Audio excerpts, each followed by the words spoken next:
Hi, this is Sandy Jo from rhinestonetemplates.com, and I'm going to give you a quick little lesson on if you wanted to take a athletic name and cut it out of heat press vinyl or cut it out of glitter vinyl or sign material or anything, and how to actually do an outline around it. And we're going to put a rhinestone outline around it today, and I'm just going to show you how easy it is to work in the Funtime Scrapbooking 2014 program, and it also works in the WinPC programs or the new WinPC 2014 that's going to be coming out too.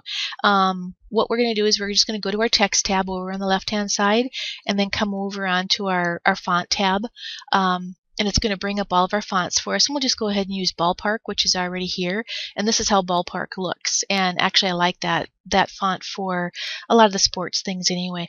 So let's punch in Tigers, and I'm going to use a capital and then the lowercase, and I'm going to go ahead, and when we bring it up, it brings up our visual spacing bar. So if we wanted to actually move any of these letters farther apart or closer, we could at this point. And I'm going to go with the default that it gives me. I like how that looks. This actually is really, really small. So what I'm going to do is I'm going to enlarge it. It's under 1 inch by 2 inches or 2.5 right here. So I'm going to make it a regular size that I would use for a shirt. And let's take it to almost 4 inches and about 9. Let's go about 9.5 or so as far as length goes. When you grab your tools to use when you enlarge it, you always grab your corners up here to make it bigger, and it keeps it proportioned between height and width, and so you're not going to distort any of this in here. This toolbar underneath here has also a circular arrow, and that's actually for rotation if you want to rotate your design around. Mirroring and other things come up on the transformation bar that I can show you at a different time in a different video. But so we have this at the size that we want, and when we go into wireframe, you can see that when you use a script font, where the letters come together, you always end up in, I'm going to enlarge it, you always end up with these funky little things where they're not connected. So how I work with those is I go ahead and I weld, and I'm going to go ahead and select the whole image here. And then I'm going to come up to my toolbar, and I'm going to come down under my toolbar, and I'm going to take the first welding feature that I have because it's one color, and I'm going to let it just weld for me. And it just welded this whole thing together, so it's ready to go ahead and stone. I'm going to stay in wireframe now, just so that you can kind of see what I'm doing. The next thing that we're going to want to do with this particular font is we're going to want to go ahead and I'm going to put a contour line or outline around it in Rhinestone, and this is also how you would make a contour line for car decals or things that you want to make out of felt or twill or any of the other products as well for hats and stuff. So you know, I'm going to go ahead and come up here and hit my toolbar and come into outline. And for outline, you want this to be checked. If you want to go inline, you want this to be checked.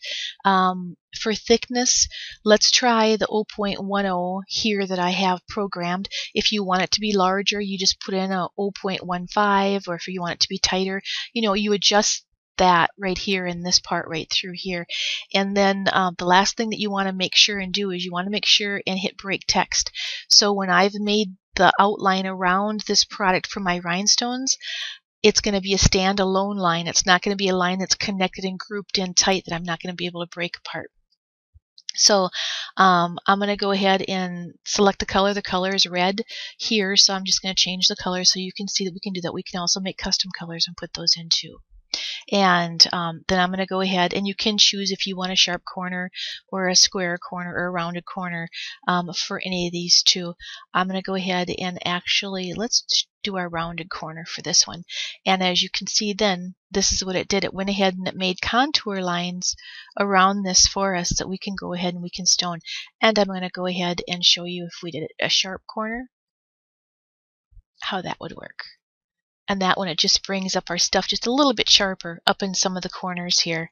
And I actually think I'm gonna take this one opposed to the rounded corner. And then I just clicked my check mark here, and that lets me go ahead and complete the thing. If you don't check it, you're going to lose it. So check that. I'm going to come out of wireframe, and as you can see in wireframe, it did a real nice outline for us. We do have a couple of areas that are going to collide right in through there. But what I'm going to do is go ahead and go back into our wireframe, and I'm not going to be cutting or putting stones to this, so actually this is going to come out into stones really, really well. So let's go ahead, I'll get out of here. Let's go ahead and bring up our stone transformation tool. I'm going with a 13SS stone, or actually 10SS, so I go to a 13. My spacing is at 0.03. And I'm going to erase my original line, and I don't want to fill, so I'm not going to touch that. And then I'm going to go ahead and I'm going to hit, oops, I have to select it first. Select my line, and then that went ahead and it stoned it. And now I'm going to go ahead and go out of wireframe, and you can see how that stoned it. Now if I want to come in here, it did not stone the inside because I had just marked the outline. So what I do here is I just come in. If I want stones in there, which that doesn't really give me a big enough area for a stone, I'm going to undo that. I'm going to leave that without a stone. But this area, I do want stones in that area. So I went ahead and I clicked that, and that gave me the stones in that area. This area again is going to be too small, but actually I like those in there, so I'm going to leave those. This one I think, let's just go to wireframe. Yep, that one's going to be too small in there. So now I have a file that I can make a template out of my stones, and then I have a file that I can go ahead and cut out of heat press vinyl. I'm going to put that back in there.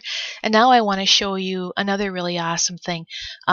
If I want to know how many stones I have here, all I have to do is come over to the SS info feature here, and it tells me that I have 319 stones that are basically at a 12SS size or a 13SS size, and it tells me the size there, but it tells me exactly how many stones that I have here in this particular thing, so I know how to price it for my customers.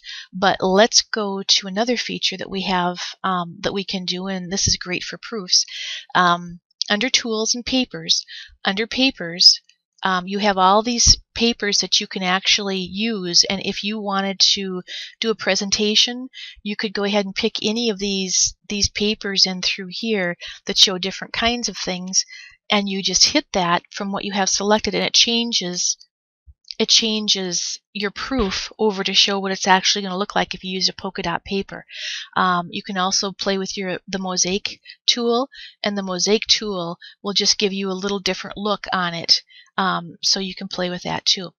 But the really cool thing that I really, really like in this particular program and in the WinPC 2014 is if I want a presentation of glitter on this, and I've put this, we can bring our own textures into this, and I made a category under here as of glitter, and then I brought in one of my colors of glitter, my apple green, and I brought that in into this program, and I can show you in another video how to do that.